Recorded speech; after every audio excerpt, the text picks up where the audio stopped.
E a palavra que Deus colocou no meu coração no dia de hoje para podermos meditar está no Salmo 1, que é um salmo muito conhecido. E a palavra de Deus diz assim: Bem-aventurado o varão que não anda segundo o conselho dos ímpios, nem se detém no caminho dos pecadores, nem se assenta na roda dos escarnecedores. Antes na lei do Senhor está o seu prazer, e a sua lei medita de dia e de noite. Pois será como a árvore plantada junto a ribeiro de águas, que dá o seu fruto no seu tempo, cujas folhas não caem, e tudo quanto ele fizer prosperará. Não são assim os ímpios, mas são como a palha que o vento espalha. Portanto, os ímpios não subsistirão no juízo, nem os pecadores na congregação do justo, porque o Senhor conhece o caminho do justo, porém o caminho dos ímpios perecerá. Oh, aleluia! Eu tive meditando a respeito dessa palavra e fiz até algumas anotações para que eu não venha esquecer de nenhuma delas, né? Nós temos aqui no Salmo 1, onde ele faz uma comparação entre o justo e o ímpio, né? Então ele diz que a verdadeira comparação, né? A diferença entre um e o outro é que o justo ele ama e medita na lei do Senhor, enquanto o ímpio ele despreza a lei de Deus. Hoje nós vemos aí nas mídias sociais a palavra de Deus entoada nos quatro cantos do mundo, né? E muitas pessoas não se detêm na palavra do Senhor, né? Por muitas vezes até desprezam e encarnecem de Deus, né? Então, o Salmo 1, ele retrata dois caminhos, né? O caminho da bênção, que é o caminho da obediência à palavra, e o caminho do juízo, que é a transgressão, né?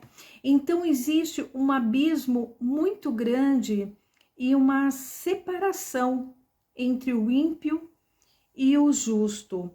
É uma separação ética e uma separação judicial. Por que uma separação ética?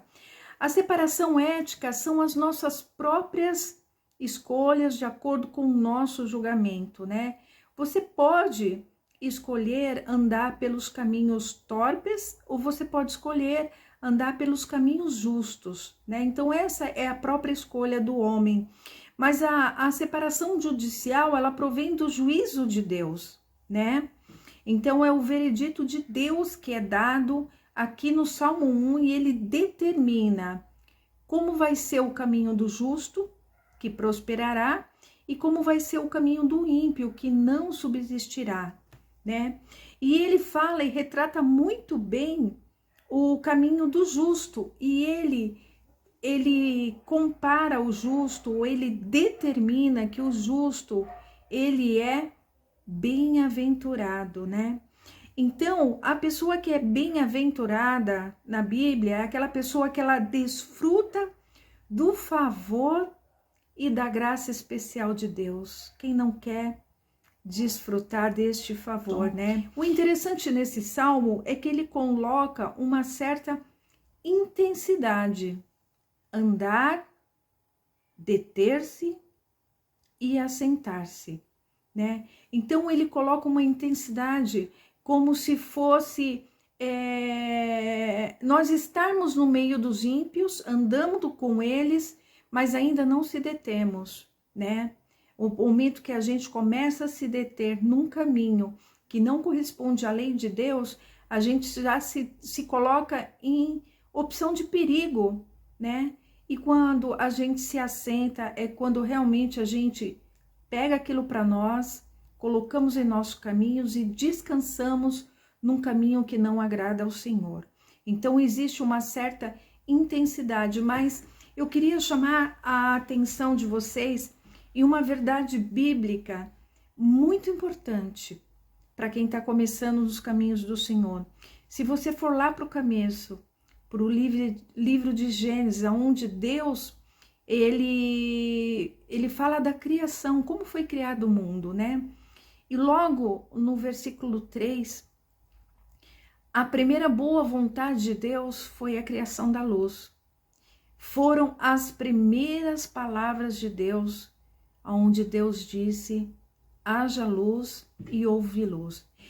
Esse ato aconteceu no primeiro dia da criação. E também no primeiro dia da criação, assim que Deus criou a luz e viu que a luz era boa, Deus já fez a separação entre as trevas e a luz. Então a criação, ela nos ensina algo muito importante, que as coisas de Deus, ela tem uma certa ordem e coerência, né? E só depois que houve a separação da luz e das trevas, é que no terceiro dia houve a vida. Oh, aleluia!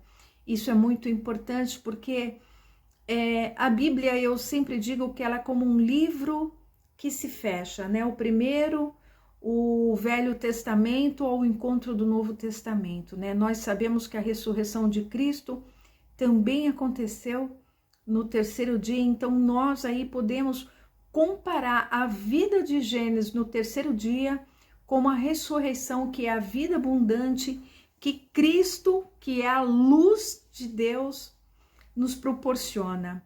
Então nós devemos saber que os nossos caminhos com Cristo, ele só se inicia quando nós começamos a mudar as nossas escolhas. A partir do momento que nós começamos a rejeitar aquilo que é oposto à lei do Senhor, que é oposto à palavra de Deus, nós começamos a andar com Jesus, porque nós falamos agora há pouco em andar, deter-se e assentar-se, né? Então, quando nós começamos a mudar nossas escolhas, nós começamos a andar com Cristo.